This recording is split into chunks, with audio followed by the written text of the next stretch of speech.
Bonjour, pasteur Ange, bienvenue à l'honneur. Bonjour, Dans monsieur. ce qui est communément appelé serment de la montagne ou la montagne des béatitudes, le Christ s'est adressé à ses disciples, j'allais dire. Le Christ s'était adressé à ses disciples, les 12 apôtres, ou alors il s'était adressé à la foule qui le suivait lorsqu'il disait, comme le rapporte Matthieu 5,13, vous êtes le sel de la terre, mais si le sel perd sa saveur, avec quoi la lui rendra-t-on? Il ne sert plus qu'à être jeté dehors et foulé aux pieds par les hommes. D'ailleurs, le thème de notre entretien ce matin est une interrogation. Pourquoi le chrétien est le sel de la terre? Alors, Christ s'adressait à qui? Aux disciples ou à la foule qui le suivait? Oui, le message s'adresse aux chrétiens de l'ensemble.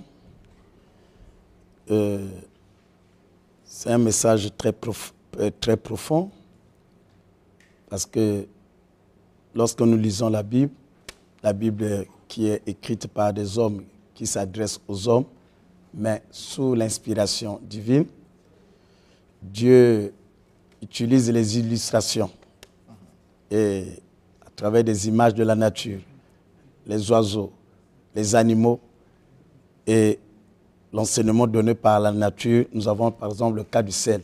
Donc ici, Christ fait face aux chrétiens. Et c'est pour dire que le chrétien n'est pas seulement celui-là qui cherche le mariage. Le chrétien n'est pas celui-là qui cherche seulement l'élévation.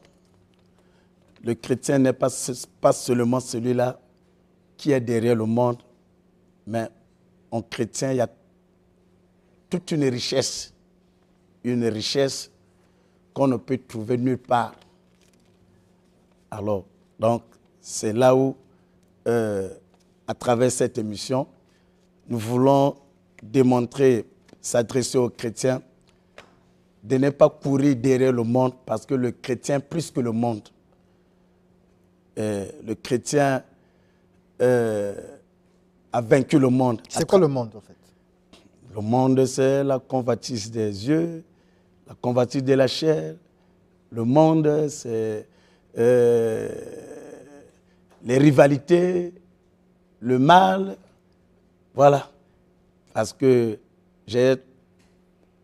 un jour... On ne peut pas s'éloigner du monde parce que même dans notre maison, il y a le monde. Même dans la maison du pasteur, il y a le monde. Justement. Si ça s'expliquait comme ça. Oui. Nous sommes dans le monde, mais nous n'appartenons pas à ce monde. Il y a le monde. Nous sommes de passage, monsieur le journaliste. Nous empruntons les taxis des francs-maçons, les bus des francs-maçons, les bus de Ngunza, tout ça. En fait, nous sommes déjà dans ce monde-là. Comment on peut pas être dans ce monde? Oui, on est là. Oui, mais là, c'est une explication terre à terre que vous donnez. Et ici, lorsque nous parlons du monde, et nous voyons le monde, il y a un prince qui dirige ce monde. C'est lui qui est le patron de ce monde. C'est qui? C'est le diable. Le diable? Oui. Quelqu'un avait dit ici que le diable en question, c'est Jésus toujours lui-même. Pardon? Quelqu'un nous avait dit ici que le diable en question, là, oui, c'est Jésus. C'est de n'importe quoi. Et vous savez que la Bible est claire. Nous sommes au temps de la fin. Les gens seront ingrats. Lorsqu'on ne va pas reconnaître celui qui t'a créé, lorsqu'on ne reconnaît pas l'autorité divine. Et je l'avais dit ici, on reconnaît l'arbre à ses fruits. Et c'est à travers le discours on connaît qui appartient à qui.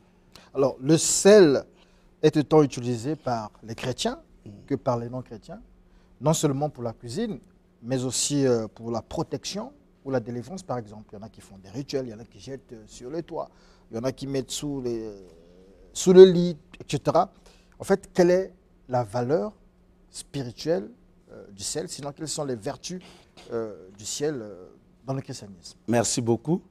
Alors, lorsqu'on parle du sel, dans la spiritualité chrétienne, puisque, par exemple, ce que nous venons de voir avant que l'émission puisse commander, ça c'est une spiritualité, mais qui concerne la rose-croix.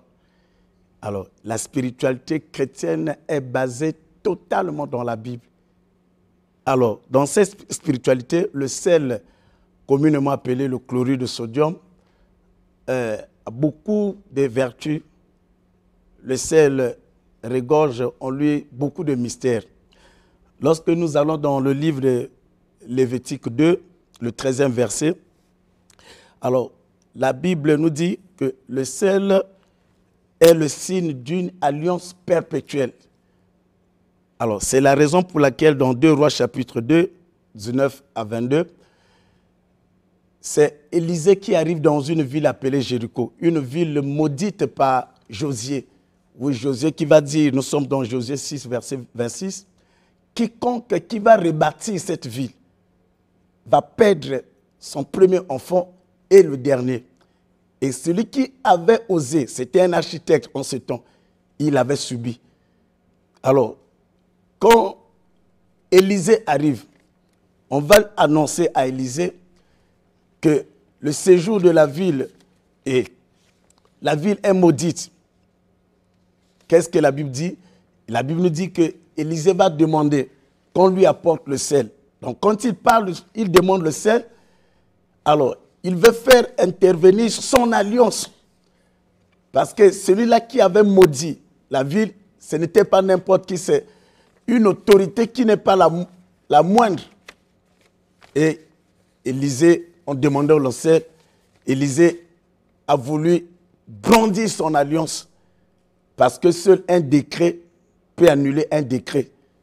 Et Josué qui avait maudit, c'est un homme qui avait succédé à Moïse, vous comprenez, ce n'est pas n'importe qui. Élisée qui arrive, alors il a voulu brandir son alliance pour dire que ce qui a déclaré Josué, alors nous sommes dans une même alliance et qu'à partir d'aujourd'hui, les choses redeviennent normales. Donc le sel représente une alliance perpétuelle avec Dieu. Alors selon Ézéchiel 16, verset 4, on nous dit que lorsque, à la naissance des bébés, on leur frottait le sel sur tout le corps. Ici, la Bible nous annonce que le sel, c'était pour purifier les enfants. Donc, le sel purifie, joue un rôle dans la purification, comme Élisée l'a fait dans la ville de Jéricho. Et le sel joue un rôle de fortifier. Donc, c'était pour donner comme du tonus à ces bébés. Donc, le sel nous fortifie. Alors, lorsque nous allons dans le livre de Juges, chapitre 9, le 45e verset, on n'a pas le temps de lire. Ici, le sel symbolise la stérilité. Le sel symbolise une malédiction. Et si je reviens encore sur le cas d'Élisée, et quand il fait venir le sel, non seulement c'est son alliance, mais le sel ici qui symbolise la malédiction, donc il a voulu enlever la malédiction par une malédiction donnée.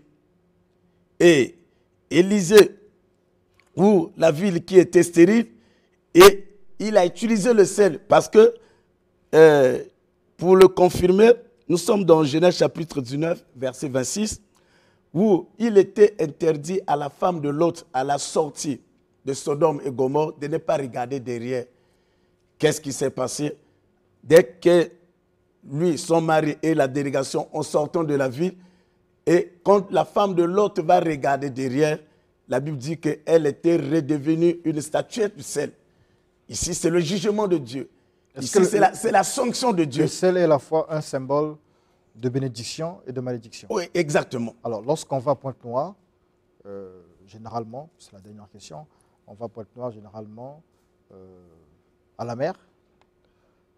Les gens qui ont péché, les gens qui ont fauté, les gens qui ont parfois fait des pratiques pour se libérer, pour se purifier, vont plonger dans l'eau. L'eau, en fait, dans l'océan. Parce que la mer, on dit, est salée. Je n'ai jamais goûté, mais on dit que la mer est salée. Est-ce qu'il y a une explication à ça? Bon, une explication, je crois qu'on va en arriver, parce que le sel que Élisée va utiliser le sel que je vais utiliser en tant que pasteur, le sel que le marabout va utiliser. Là-bas, c'est le sel naturel. Nous parlons, oui, mais celui qui plonge. Il a quel esprit, celui qui plonge? Il a des mauvais esprits. Il plonge. Oui, mais le mauvais, c'est un chrétien. Est-ce que c'est un païen? Est-ce que c'est un occultiste? Est-ce que... On va en arriver. Alors, donc, lorsqu'on parle du sel, ça symbolise la stérilité, ça symbolise la malédiction. Et nous avons pris le cas de la femme de Lot. Et comme vous avez su le dire, alors, rien ne peut pousser sur une terre très salée. C'est à cause du sel. Et rien ne peut vivre sur une eau très salée. C'est là où, même dans la mer morte, on ne retrouve pas une vie totalement dans la mer morte. Parce qu'à cause de qualité salée, très salée de cette mer. Alors, que nous dit la Bible? Lorsque nous allons dans la cuisine, dans l'alimentation, nous comprenons que dans le domaine de la cuisine, le sel nous permet de conserver longtemps les aliments. Nous avons vu par exemple le cas du poisson salé. Si le poisson salé met beaucoup de temps, c'est à cause du sel. Le poisson salé peut durer même une année, aller même 2 ans. Donc nous comprenons que le sel joue le rôle de la conservation avec une durée tellement longue de nos aliments. On peut dire la protection. La protection. Alors, comme le poisson salé qui est longtemps conservé, et nous comprenons également le sel arrête toute forme de pourriture. Parce que à cause du sel, alors la pourriture est bloquée. Alors, vous allez également comprendre, le sel permet également d'assaisonner la nourriture. Une nourriture sans sel n'a pas de sens. Même ceux qui vont à l'hôpital, lorsque un médecin dit à quelqu'un, à partir d'aujourd'hui, tu ne dois plus manger le sel, mais l'intéressé a des difficultés à manger parce qu'une nourriture sans sel, vraiment, n'a pas de goût. Donc, le sel donne une saveur à la nourriture. Le sel donne un goût donné à la nourriture. Et nous comprenons ici, le sel a beaucoup de vertus. Et ce sont les vertus où, lorsque nous donnons les détails, alors le sel nous conduit à beaucoup de choses. Alors, quand Jésus arrive, il dit aux chrétiens que vous êtes le sel de la terre. Alors, c'est quelques poussières de vérité. C'est quelques poussières de vérité qui contient le sel. Nous avons su le souligner. La Bible dit que la nature ne vous enseigne-t-elle pas? Donc, en essayant un peu d'expliquer quelques vérités sur le sel, nous comprenons que le chrétien n'est pas n'importe qui. Il est le sel de la terre. Il est le sel de la terre. Il est le sel de la terre. Donc, là où il y a un chrétien, parce que j'ai parlé que le sel arrête toute forme de pourriture. Et quand on parle de la pourriture, le père de la pourriture, c'est qui? C'est Belzéboul. Belzéboul, c'est le diable dans sa nature à pourrir tout ce qui appartient dans ce monde, c'est-à-dire en frappant les gens. Lorsque dans votre vie, vous vendez, rien ne marche. Dans votre vie, le commerce, les affaires, votre vie financière n'avance pas. Et le diable, c'est le diable qui opère en vous comme Belzéboul, le prince de la pourriture. Alors, pour dire qu'un chrétien digne de ce nom, Belzéboul ne peut même pas l'affronter.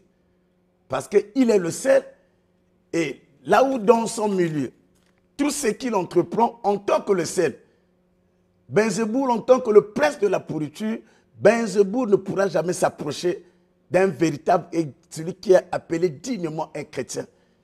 Et 2, lorsque le sel qui a une saveur, donc là où il y a un véritable chrétien, il ne peut pas avoir une guerre quelconque, dans la haine, dans la jalousie, dans les divisions, parce que le chrétien doit libérer une saveur qui lui est propre. Le chrétien, en fait, comme vous dites, l'unité de mesure. Hein? Le chrétien, l'unité de mesure, le modèle. Ok. Donc le chrétien qui est le sel, dès que le chrétien arrive, un véritable chrétien, là où il y avait des divisions, l'ordre doit être établi. Lorsqu'un chrétien arrive, digne de ce nom, étant le sel de la terre, on parle de la terre, ça dit qu'il n'y a pas de limite, que ce soit au Congo, que ce soit aux États-Unis, que ce soit. Donc, on comprend même à travers cette expression, celui qui se dit chrétien et qui arrive quelque part dans une administration, comme nous sommes dans le studio 210, il brille par la sorcellerie. Monsieur Diaz, lorsqu'il dit que je sors de l'église, il faut même le gifler, le qualifier que tu es un aventurier. Parce que toi, en tant que chrétien, quelle est la saveur que tu dois libérer? Merci beaucoup, pasteur Ange. Bienvenue à l'UNA. Nous sommes à la fin de cet entretien, mais malheureusement, en fait, heureusement, nous allons continuer sur ce sujet-là, parce que vous évoquez quelque chose aussi qui concerne en réalité l'Église, parce que lorsque vous dites que les divisions, mais c'est ça le fort de l'Église chrétienne. Dans toutes les églises du Congo, il y a des... En fait, peut-être pas encore chez vous, mais la majorité, nous travaillons dans le corps. Majorité des églises du Congo, ça va c'est mal, les divisions. Donc on ne sait plus, est-ce qu'on doit suivre les Ngunza? Là-bas, c'est les divisions. Les chrétiens, là-bas, c'est l'islam, c'est les divisions. Finalement, la religion nous égare. On en reparlera prochainement. En tout cas, votre numéro de téléphone. Oui, le numéro de téléphone, pour être le seul, tu dois avoir Jésus. J'aimerais en profiter pour le bien-aimé qui n'a jamais encore reçu Christ, de faire cette prière avec moi. Dis avec moi, Seigneur Jésus, je te reçois dans ma vie comme Seigneur et Sauveur personnel.